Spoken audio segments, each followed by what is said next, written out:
Hello friends, you are welcome in our YouTube channel GS with AS. तो आज का हमारा टॉपिक है मौलिक अधिकार। आज की वीडियो में मौलिक अधिकारों के बारे में सीखेंगे कि मौलिक अधिकार क्या हैं, हमारे संविधान में कहाँ पर मौलिक अधिकारों का जिक्र किया गया है और कौन कौन से हैं। तो सबसे पहले देखते हैं कि मौलिक अधिकार क्या होते हैं। हमारे संविधान में दो तरह के अधिकारों का जिक्र है। पहले है मौलिक और दूसरे हैं कानूनी। दो तरह के अधिकार होते हैं, मौलिक अधिकार और कानूनी अधिकार। तो मौलिक का मतलब होता है फंडामेंटल या बहुत ही ज्यादा बेसिक।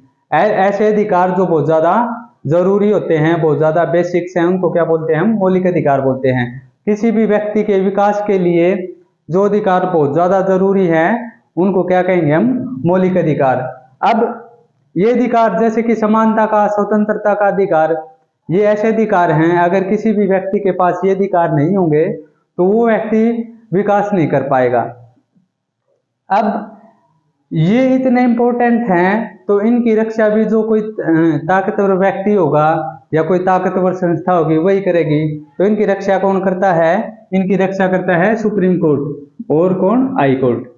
ठीक है। अगर कोई भी व्यक्ति इनका हनन करता है, इन अधिकारों का हनन करता है, उस केस में सुप्रीम कोर्ट और हाई कोर्ट क्या जारी करते हैं? रिट जारी करते हैं। क्या जारी करेंगे? रिट। लेकिन अगर कानूनी अधिकारों का हनन होता है उस केस में सुप्रीम कोर्ट और हाई कोर्ट रिट जारी नहीं करते। ये भी एक बेसिक डिफरेंस होता है। ठीक है, ठीक है। तो इनके मौलिक अधिकारों के हनन के केस में क्या जारी होती है? रिट जारी होती है। अब इस मौलिक अधिकारों का इतिहास क्या है? तो इसका इतिहास जानने के लिए सबसे पहले 1215 के टाइम, 1215 में इंग्लैंड के अंदर एक राजा थे। उन्होंने क्या किया? वहां के जो नागरिक थे उनके लिए कुछ अधिकार डिक्लेयर किए थे और उन अधिकारों को बोला जाता था मैग्ना कार्टा। क्या बोला गया उनको? Magna carta. तो जो मौलिक अधिकार है इनकी जड़ है, हम देखते हैं कि ये मैग्ना कार्टा में छिपी हुई है। या हम ये कह सकते हैं कि मौलिक अधिकारों की जो शुरुआत है, वो जो बेसिक शुरुआत है वो कहां से होती है? मैग्ना कार्टा, इंग्लैंड से। ठीक है। लेकिन हमारे संविधान में जो मौलिक अधिकार लिए गए हैं वो कहां से लिए गए हैं? यूएसए से। ठीक है। तो जितने भी मौलिक अधिकार है उनकी शुरुआत कहां से दिखाई देती है? मैग्ना कार्टा से। और जो हमने अपने संविधान में जो मौलिक अधिकार शामिल कर रखे हैं वो हमने कहां से लिए हैं? यूएसए के संविधान से। ठीक है। हाँ, एक और बात याद रखना कि जो हमारे मौलिक अधिकार हैं हमारे संविधान के भाग 3 में बताए गए हैं।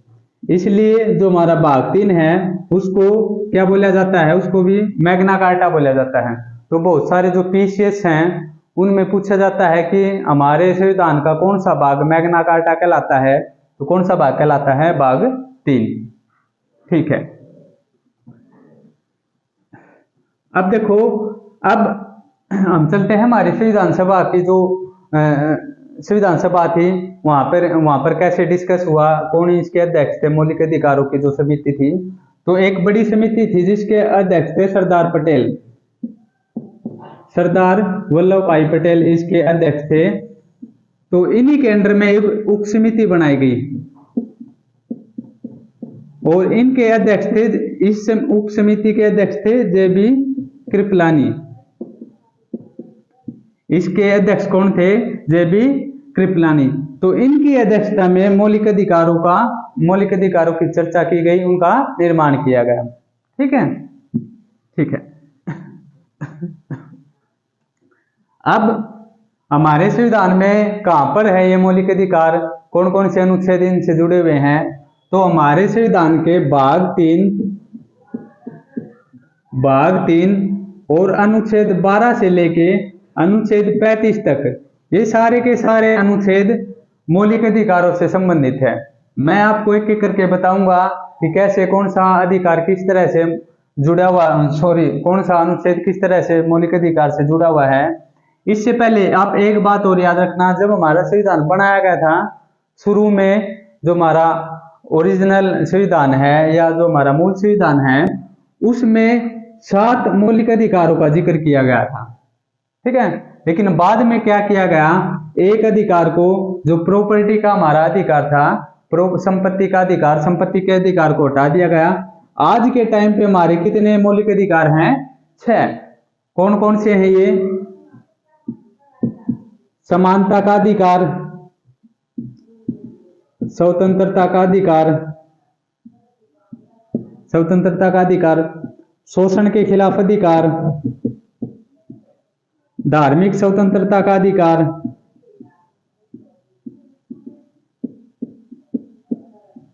धार्मिक स्वतंत्रता का अधिकार।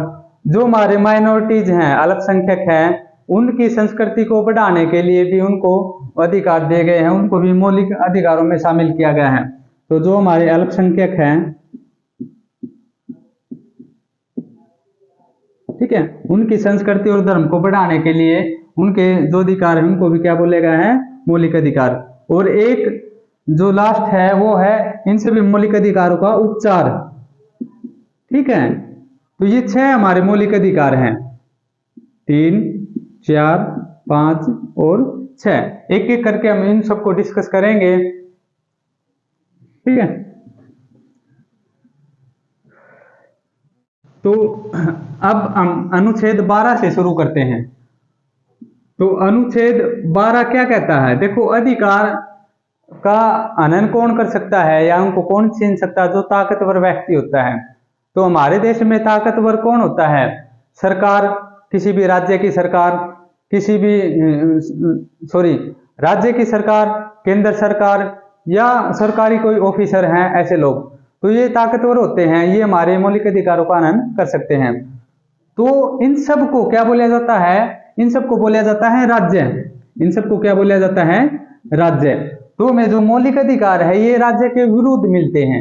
किसके विरुद्ध मिलते हैं? राज्य के विरुद्ध। अगर राज्य इनको छीनने की कोशिश करेगा तो हम सुप्रीम कोर्ट में जा सकते हैं या हाई कोर्ट में जा सकते हैं। तो जो अनुच्छेद 12 है वो राज्य की परिभाषा बताता है कि राज्य के अंतर्गत क्या क्या आते हैं, कौन कौन सी चीजों को हम राज्य में मानेंगे, स्टेट में। तो किसको? केंद्र सरकार भी राज्य माना जाएगा, केंद्र सरकार को भी क्या मानेंगे? राज्य। केंद्र सरकार या संसद, ठीक है, राज्य सरकार या उनकी विधानमंडल,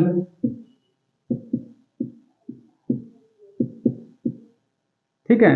तीसरा है भारत सरकार के, भारत सरकार जो संघ है हमारी, संघ के नियंत्रण में जितने भी प्राधिकारी हैं सबको, इन सबको क्या बोला जाता है? इन सबको बोला जाता है राज्य, ठीक है। और इनके विरुद्ध ही हमें ये अधिकार प्राप्त होते हैं। तो अनुच्छेद 12 राज्य की परिभाषा बताता है कि राज्य क्या है, ठीक है। अब उसके बाद अनुच्छेद 13 हम 12 से लेके 35 तक डिस्कस करेंगे, 12 से लेके 35 तक, ठीक है। अब अनुच्छेद 13 क्या कहता है? अनुच्छेद 13 कहता है कि अगर हमारे देश में कानून बनाने का अधिकार होता है संसद के पास, देश के लिए, पूरे देश के लिए कानून है तो संसद बनाती है। राज्य के लिए कानून कौन बना सकता है? विधानमंडल, ठीक है। जो विधानमंडल होती है, हमारी विधानसभा होती है, वो क्या बना सकती है? राज्य के लिए कानून बना सकती है। तो अगर ये कोई कानून बनाते हैं और वो कानून मौलिक अधिकारों के विरुद्ध है, वो कानून क्या है? मौलिक अधिकारों के खिलाफ है, उनके अगेंस्ट है, तो क्या कर सकता है? जो हमारा सुप्रीम कोर्ट है वो क्या करेगा? उस कानून को रद्द कर सकता है। उस कानून को क्या कर सकता है? रद्द। तो ये किस में बताया गया है? अनुच्छेद 13 में। तो अनुच्छेद 13 सुप्रीम कोर्ट की पावर बताता है कि अगर हमारे देश की संसद कोई किसी भी ऐसे कानून का निर्माण करती है जो मौलिक अधिकारों के खिलाफ है, तो सुप्रीम कोर्ट क्या कर सकता है? उस कानून को रद्द कर सकता है, उस विधि को रद्द कर सकता है। या फिर ऐसे भी हो सकता है कि जैसे संसद ने कोई कानून बनाया और उस कानून में 10 बातें थी, तो उसमें से 9 बातें तो मौलिक अधिकारों के खिलाफ थी, लेकिन जो एक बात थी वो मौलिक अधिकारों के खिलाफ नहीं थी। तो क्या होगा, वो एक बात पास हो जाएगी उस कानून की, वो एक बात पास हो जाएगी, लेकिन जो 9 बातें हैं जो मौलिक अधिकारों के खिलाफ है, सुप्रीम कोर्ट उनको रद्द कर देगा। तो वो कानून बस उतना ही पास होगा, उस कानून की सिर्फ एक बात पास होगी जो मौलिक अधिकारों के विरुद्ध में नहीं है।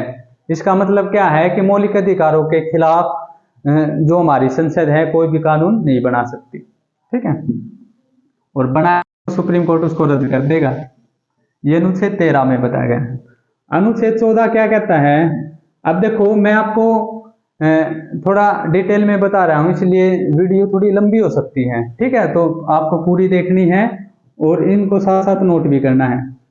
तो अनुच्छेद जो 14 है, आर्टिकल 14 है, ये क्या कहता है, ये कहता है कि जो विधि है, कानून है, विधि के समक्ष विधि के समक्ष समता, कि कानून के आगे सब समान है। हमारे देश में कोई भी नागरिक किसी भी जाति धर्म का है, कानून के आगे सब के सब क्या है, बराबर हैं। लेकिन इसमें भी कुछ अपवाद हैं, क्या है, जैसे कि राष्ट्रपति,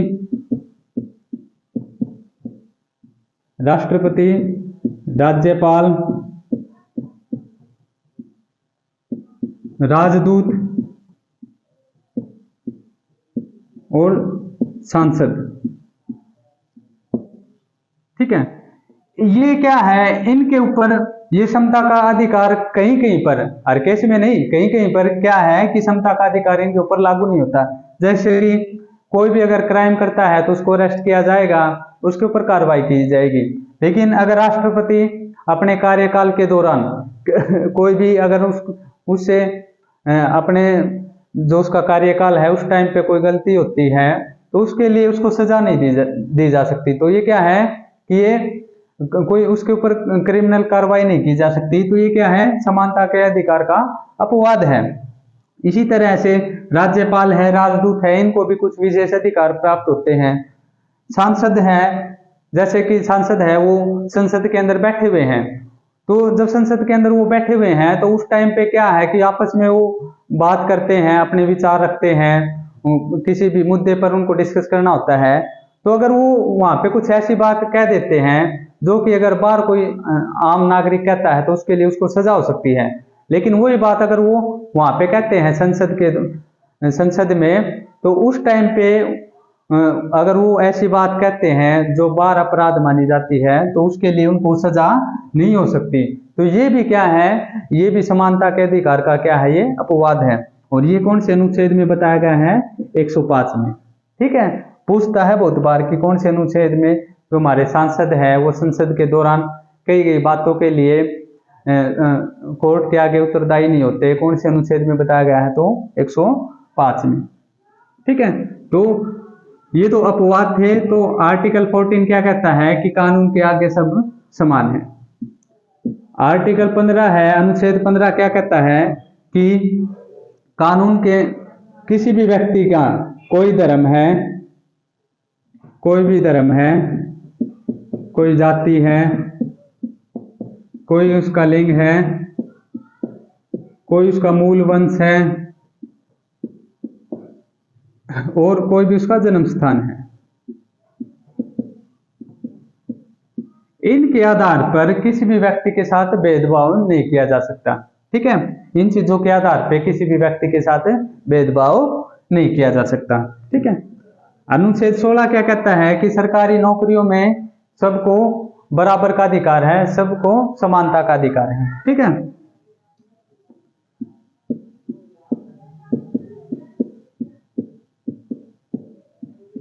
ठीक है, सरकारी नौकरियों में सबके पास क्या है, बराबर का अधिकार है। अनुच्छेद 17 ये बहुत ज्यादा इंपॉर्टेंट है भाई, बहुत सारे पीसीएस में ये आर्टिकल पूछा जाता है कि आर्टिकल 17 किससे संबंधित है, तो ये संबंधित है अस्पष्टता से।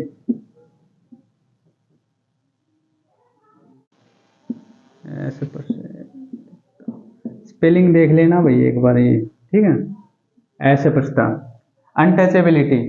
तो इसका मतलब क्या है कि पहले क्या होता था, जो शेड्यूल कास्ट के लोग होते थे वो अगर किसी को टच कर देते थे तो माना जाता था कि वो जो दूसरा अपर कास्ट का है कोई नागरिक, कोई व्यक्ति है, तो वो क्या है, अशुद्ध हो जाता है। तो ऐसी पहले ऐसी मान्यताएं थी या ऐसी इस तरह का समाज था पहले, तो इसको खत्म किया सरकार ने। और इसको कौन से अनुच्छेद में बताया गया, 17 में, कि ये अगर कोई व्यक्ति ऐसा काम करता है तो ये हमारे मौलिक अधिकारों का हनन है। ठीक है, अस्पृश्यता क्या है, हमारे मौलिक अस्पृश्यता का अंत बताया गया है। इसमें क्या बताया गया है, अस्पृश्यता का अंत। अनुच्छेद 18 है, ये क्या बताता है, उपाधियों का अंत।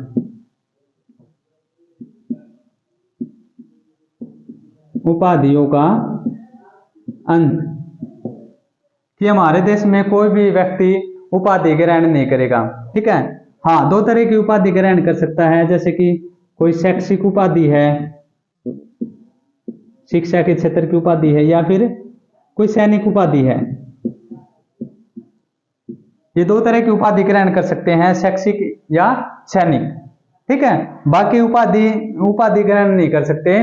जैसे कि अंग्रेज थे, वो उपाधि देते थे, किसी को सर की उपाधि दी, गांधी जी को भी दी थी। बहुत सारे जो उनके जो काम करते थे ना अंग्रेजों के लिए, उनको उपाधि दे देते थे वो। तो उपाधियों का अंत किया गया कि भारत में कोई भी उपाधि ग्रहण नहीं करेगा, टाइटल अडॉप्ट नहीं करेगा, सब बराबर है यहाँ पे। ठीक है, और शैक्षिक और सैनिक उपाधि ग्रहण कर सकते हैं। जैसे किसी ने पीएचडी की, वो अपने नाम के आगे डॉक्टर लगा सकता है, ये क्या है, एक उपाधि है, ये शैक्षिक उपाधि है, तो ये ग्रहण कर सकते हैं हम। और किसी भी विदेश से हम, अपने देश का कोई नागरिक है, वो बिना सरकार की परमिशन से किसी भी विदेश से या विदेशी नागरिक से कोई उपाधि ग्रहण नहीं कर सकता। ठीक है, तो उपाधियों का अंत कौन से अनुच्छेद में बताया गया है, 18 में। तो इनमें सब में सबसे इंपॉर्टेंट कौन सा है, अनुच्छेद 17, एग्जाम के लिए आज से। वैसे तो सारे इंपॉर्टेंट है ये। तो ये सारे के सारे क्या कहते हैं, ये जो 5 अनुच्छेद हैं, ये समानता का अधिकार डिस्कस करते हैं। ठीक है, इक्वलिटी, ठीक है, राइट्स ऑफ इक्वलिटी। तो ये जो सारे के सारे अनुच्छेद हैं, किसका, कौन से अधिकार को बताते हैं, हमारा जो समानता का अधिकार है। ये कैसा अधिकार है, हमारा मौलिक अधिकार। ठीक है,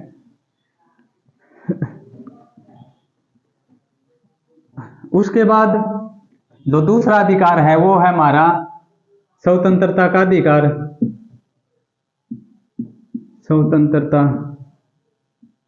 स्वतंत्रता का अधिकार, ये अनुच्छेद 19, 20, 21 और 22 में डिस्कस किया गया है। ठीक है, अनुच्छेद आर्टिकल 19, आर्टिकल 20, 21 और 22 में स्वतंत्रता के अधिकार को डिस्कस किया गया है। ये भी क्या, हमारा मौलिक अधिकार। तो क्या है, अनुच्छेद 19 क्या कहता है कि हम भारत में सभी व्यक्ति को वाक मतलब बोलने की वह अभिव्यक्ति की आजादी है।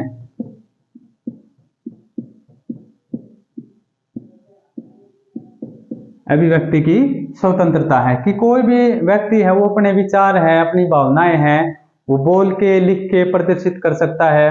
वो चाहे सरकार के खिलाफ है, किसी के खिलाफ है, हमारी भावनाएं हैं हमारे विचार हैं, हम उनको प्रदर्शित कर सकते हैं, बोल के भी और लिख के भी। तो ये अनुच्छेद 19 बताता है। फिर इसके पार्ट हैं, जो अभिव्यक्ति की आजादी है, इसमें कौन कौन से पार्ट शामिल हैं। तो सबसे जो पहला पार्ट है, बोलने की आजादी, हमें बोलने की आजादी है, बोलने की स्वतंत्रता है। दूसरा पार्ट क्या है, कि शांति पूर्वक तरीके से, शांतिपूर्वक हम हड़ताल कर सकते हैं। ठीक है, शांति से कहीं पे बैठ के हम सरकार का विरोध कर सकते हैं, हड़ताल कर सकते हैं, अपनी बात मनवाने के लिए प्रदर्शन कर सकते हैं। लेकिन हथियार नहीं होने चाहिए हमारे साथ। अगर हथियार होंगे तो क्या है, पुलिस कार्रवाई कर लेगी, फिर उसमें सुप्रीम कोर्ट और हाई कोर्ट कुछ नहीं करेगा। ठीक है, अगर शांतिपूर्वक तरीके से हड़ताल करेंगे, उस टाइम पे अगर पुलिस आ जाती है, पुलिस एक्शन लेती है, तो ये हमारे मौलिक अधिकारों का हनन होगा। ठीक है, तो शांतिपूर्वक तरीके से हड़ताल कर सकते हैं। तीसरा, हम समूह बना सकते हैं, ग्रुप बना सकते हैं अपने। ठीक है, चौथा क्या है इसका पार्ट, चौथा पार्ट कहता है कि हम पूरे भारत में कहीं पे भी घूम सकते हैं, संचरण। ठीक है, कहीं पे भी घूम सकते हैं। संचरण की आजादी है, कहीं पर भी आ जा सकते हैं। पूरे भारत में सभी नागरिक कहीं पे भी आ जा सकते हैं, सबको आजादी है, कोई रोक टोक नहीं सकता कि भाई आप यहाँ नहीं आ सकते या वहां नहीं जा सकते, ठीक है। और पांचवा पार्ट क्या कहता है इसका? पांचवा पार्ट कहता है कि हम कहीं पे भी आवास कर सकते हैं, हम कहीं पे बस सकते हैं, रह सकते हैं कहीं पर भी, ठीक है। और छठा पार्ट क्या कहता है? छठा पार्ट कहता है कि हम कहीं पर भी कोई भी आजीविका कर सकते हैं, मतलब जीवन के गुजारे के लिए हम कोई भी काम धंधा कर सकते हैं, ये हमारा मौलिक अधिकार है। तो अनुच्छेद 19 में ये सभी बातें बताई गई हैं। तो ये हमारे वाक और अभिव्यक्ति की स्वतंत्रता है, तो ये हमारा अधिकार क्या है? मौलिक अधिकार है, ठीक है।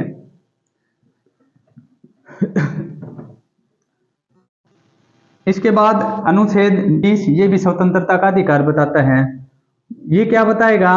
ये बताएगा कि हमसे अगर कोई अपराध हो जाता है, अगर हमसे कोई अपराध हो जाता है तो उस टाइम पे हमारे क्या क्या अधिकार होते हैं।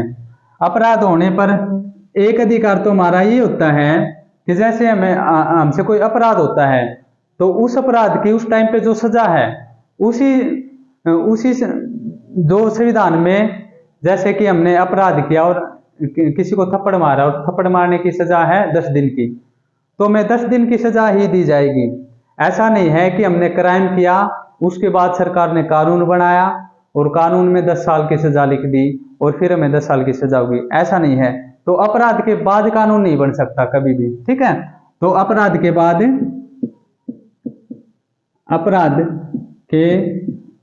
बाद कानून बना के सजा नहीं दी जा सकती, ठीक है, सजा नहीं दी जा सकती। दूसरा क्या है, इसी का पार्ट है अनुच्छेद 20 का, वो कहता है कि एक अपराध के लिए एक ही सजा होगी।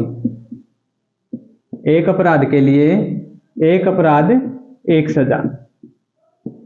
कि जैसे हम बाइक लेके जा रहे हैं, हेलमेट नहीं है हमारे पास, तो उसके लिए चालान काट दिया 500 रुपए का, 1000 रुपए का, और फिर आगे गए, फिर आगे भी पुलिस वालों ने रोक लिया और फिर से हमारा चालान काटेंगे, तो ऐसा नहीं होगा। हमने क्राइम किया है तो उस क्राइम की एक ही बार सजा मिलेगी उस टाइम के लिए। जैसे एक दिन के लिए वो सजा है ना, तो एक दिन में 2 बार हमारा चालान नहीं कट सकता, ठीक है।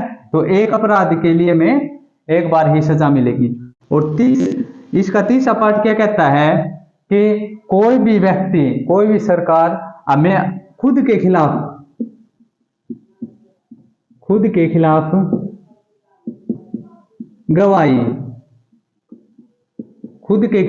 गवाही देने के लिए मजबूर नहीं कर सकता, ठीक है। खुद के खिलाफ कोई भी हमसे गवाही नहीं दिलवा सकता। तो ये हमारे अनुच्छेद 20 में बताए गए हैं जब हमसे कोई अपराध हो जाता है, ठीक है। ये सभी स्वतंत्रता के अनुच्छेद चले हुए हैं या स्वतंत्रता का अधिकार बता रहे हैं। अनुच्छेद 21 जीवन का अधिकार, जीवन व दैहिक स्वतंत्रता, जीवन व दैहिक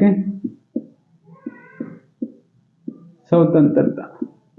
अब ये अधिकार ये बहुत लंबा है, इसमें बहुत सारी चीजें आती हैं, जैसे कि हमें शुद्ध जल का अधिकार है, शुद्ध वायु का अधिकार है, हमें सोने का अधिकार है, नींद का अधिकार, हमें कहीं पे नजरबंद करके नहीं रखा जा सकता, जेल में हमें अकेला नहीं रख सकते अगर हमसे कोई अपराध हो जाता है, तो हमें प्राइवेसी का अधिकार है, हमें मनचाहा जीवन साथी चुनने का अधिकार है। तो ये सारे के सारे अधिकार हैं, ये जीवन के अधिकार में बताए गए हैं अनुच्छेद 21 के अंतर्गत, ठीक है। अब अनुच्छेद 22, और ये जो अधिकार है इसमें सरकार, जो सुप्रीम कोर्ट है, सुप्रीम कोर्ट इसमें बातें ऐड करता रहता है कि भाई आज हमें ये अधिकार है, और कोई और बात भी ऐड की कि भाई ये भी हमारे जीवन का अधिकार होना चाहिए, सुप्रीम कोर्ट ऐड करता है। तो इस अधिकार से संबंधित जो भी न्यूज है वो आपको देखते रहना चाहिए, ठीक है। और मैं तो ये कहूंगा कि मौलिक अधिकारों से संबंधित जो भी न्यूज आती है वो आपको जरूर देखनी चाहिए। अब देखो, क्योंकि कोई भी एग्जाम है, चाहे वो पीसीएस का एग्जाम है, यूपीएससी है, या फिर एसएससी का कोई एग्जाम है, तो उसमें मौलिक, जब पॉलिटी से क्वेश्चन पूछा जाता है तो मौलिक अधिकार है, डीपीएसपी है, ये बहुत ही इंपॉर्टेंट चीजें हैं, इनसे क्वेश्चन बहुत ज्यादा बनाए जाते हैं। ठीक है, तो अनुच्छेद 22 है, ये क्या बताता है? अनुच्छेद 22 बताता है कि अगर हमारी गिरफ्तारी होती है, गिरफ्तारी के टाइम पे हमारे क्या क्या अधिकार हैं? तो पहला अधिकार है कि हम कारण पूछ सकते हैं,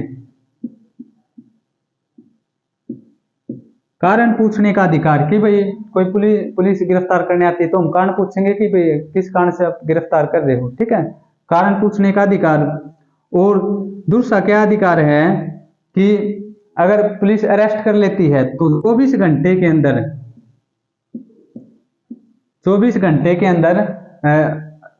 पुलिस को क्या करना होगा? जो हमारा न्यायिक मजिस्ट्रेट है, कोर्ट के सामने अपराधी को पेश करना होगा। अपराधी नहीं कह सकते जिसको भी गिरफ्तार किया गया है, अपराधी तो जब अपराध सिद्ध हो जाएगा तब माना जाएगा। ठीक है, तो जब किसी को गिरफ्तार किया जाता है तो 24 घंटे के अंदर अंदर उसको कोर्ट के सामने पेश किया जाता है। और उसी हालात में, ये नहीं है कि पुलिस ने गिरफ्तार किया और उसकी टांग तोड़ के लेगी, तो ऐसा नहीं है। जैसे गिरफ्तार किया है, जैसे हालात में, उस हालात में ही उसको पेश करना होता है कोर्ट के सामने। ठीक है, और इस टाइमिंग में ट्रैवलिंग टाइम काउंट नहीं होता, उसमें शामिल नहीं किया जाता। जैसे कि अगर किसी को तमिलनाडु गिरफ्तार किया है और दिल्ली का केस है, तो तमिलनाडु से आने में टाइम लग जाएगा कई घंटों का, 24 घंटे में। अगर ट्रेन में आते हैं तो नहीं आया जाएगा 24 घंटे में, तो ये आने जाने का टाइम काउंट नहीं होता इसमें। ठीक है, तो ये है हमारा स्वतंत्रता का अधिकार। ये हमने कौन सा अधिकार पढ़ा है? स्वतंत्रता का अधिकार है। ये अनुच्छेद 19 से लेके 22 तक डिस्कस किया जाता है। ठीक है, ये भी हमारा क्या है? मौलिक अधिकार है। फिर उसके बाद है हमारा शोषण के खिलाफ अधिकार। शोषण के खिलाफ ये अनुच्छेद 23 और 24 में डिस्कस किया जाता है। ठीक है, शोषण कैसे हो सकता है? जैसे कि हमसे कोई काम करवा ले, फिर उसके पैसे ना दे। ठीक है, काम करवाने के बाद पैसे ना दे, या कोई हमसे जबरदस्ती काम करवाता है, ये भी शोषण है। या कोई मानव का व्यापार करता है, ये भी क्या है? शोषण है। या किसी बच्चे से कोई जबरदस्ती, 14 वर्ष का कोई बच्चा है, उससे 14 वर्ष से कम आयु का कोई बच्चा है, उससे कोई काम करवा जाता है, तो ये भी क्या है? शोषण है हमारा। तो इसके खिलाफ भी हमारे अधिकार हैं, मौलिक अधिकार है ये। और हम क्या, इनका जब इनका हनन होता है तो हम कहाँ जा सकते हैं? सुप्रीम कोर्ट और हाई कोर्ट में। ठीक है, तो देखो बाकी के हमारे धार्मिक स्वतंत्रता का अधिकार है, उपचार है, ये बाकी बातें रहती हैं, और संशोधन से जुड़ी हुई बातें ये हम नेक्स्ट वीडियो में डिस्कस करेंगे, क्योंकि लंबी हो जाएगी वीडियो। ठीक है, तो थैंक यू।